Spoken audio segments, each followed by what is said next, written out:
My name is Gavin Evans, and this is my ranking of Brandon Cronenberg's filmography from worst to best.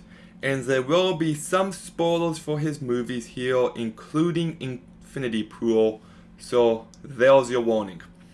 But Brandon Cronenberg, very fascinating filmmaker. I love how his desire to explore ideas takes priority above anything else, and he has a very unique style. So I will be there for any of his movies day one because I do like what he's doing. But not always, and that's where we begin with his worst movie, and it's Antiviral. I don't just not like this movie, I hate it. I think it's terrible. There's nothing about this movie that is great. There's nothing about it that's memorable. It is a dull, lifeless movie in every way, shape, and form. You've got this main plot of how celebrities have diseases, so then people buy those diseases so they can feel more connected to celebrities. It's such a stupid premise, and if it approached it in a more self-aware, satirical manner, maybe I'd like this movie more, but it's just so serious for what the plot is. And I watched this movie less than a month ago, and I already forgot almost everything, so that's why it's his worst movie. His second best movie is a huge improvement in its Possessor. I know lots of people will have that in number one, and I do like it. It's just easily number two for me. I love what he's trying to explore about how some people put so much of themselves into their work, and when they come home, it's like they're someone else entirely. And how that affects the relationships in their life. And how, if you're someone like a cop or a doctor who sees messed up things, how that affects you in your day-to-day life. So all of that in this movie, I loved. You also got yourself some great brutal moments. Like one scene early on where this one person gets killed. The scene where Sean Bean gets killed is very graphic. And then you've got this one trippy scene in which this face is coming off, and it's not as graphic as it sounds, but it is very cool. It's a very well shot movie. I do wish it had a bit more personality. The performances are lackluster, and they're meant to be, and the movie moves at a slow pace, and it's meant to, and it's just I wish there was something about this movie that stood out a lot more. It's good, I like it, I just feel like a better version of it exists. So that's why it's at number two. My favorite movie of his is Infinity Pool, his latest. With each and every one of his movies, he has shown more and more growth, and this movie continues that trend. I love everything he's trying to do here, and I do want to begin talking about Mia Goth because her performance is so loud and filled with life, and it's exactly what's missing from his other two movies. She's really fantastic here.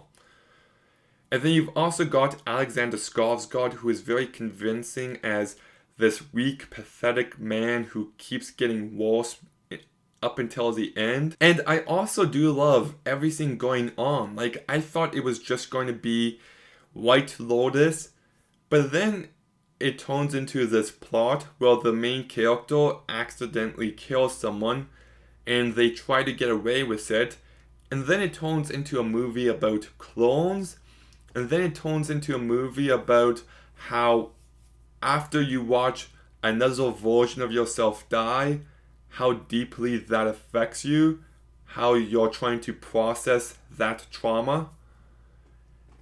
And then it goes into this movie where all of these wealthy people are just wreaking havoc and doing terrible things, And then it turns into trying to get away from those people.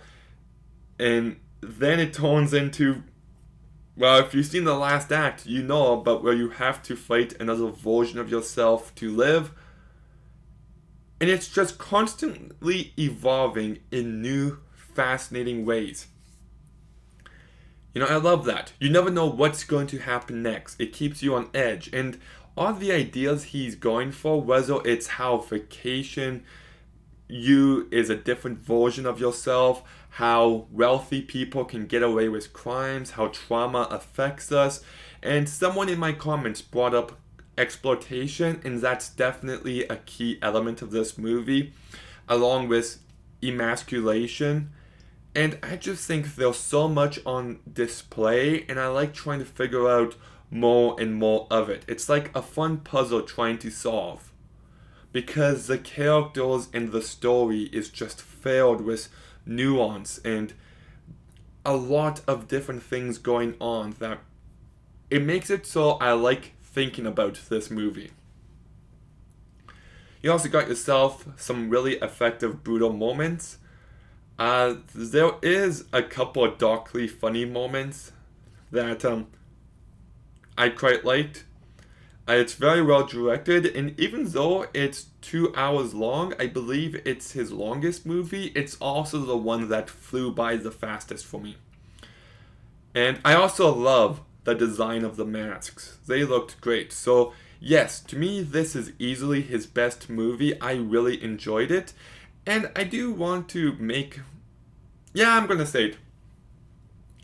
It ticks me off that the only thing I hear people talking about it online is a scene early on with Alexander Skarsgård and Mia Goth, and some scenes later on in the movie that are more R-rated.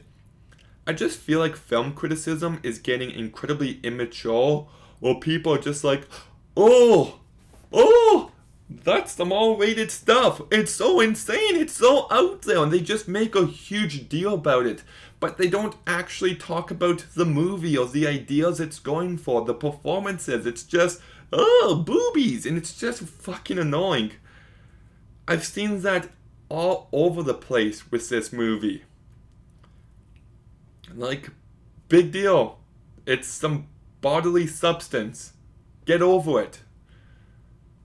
And, like, I'm not even saying that they're talking about this movie in a negative manner.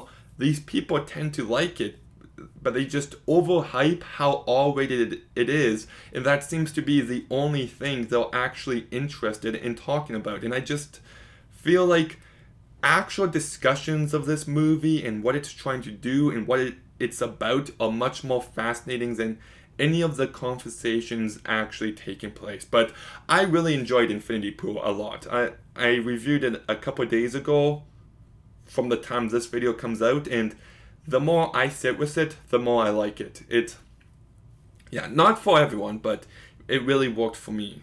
So, yeah, that's my ranking of Brandon Cronenberg's filmography, but what's yours? Let me know in the comments down below. Make sure you like, comment, subscribe, stay tuned for some more videos soon, and Gavin out.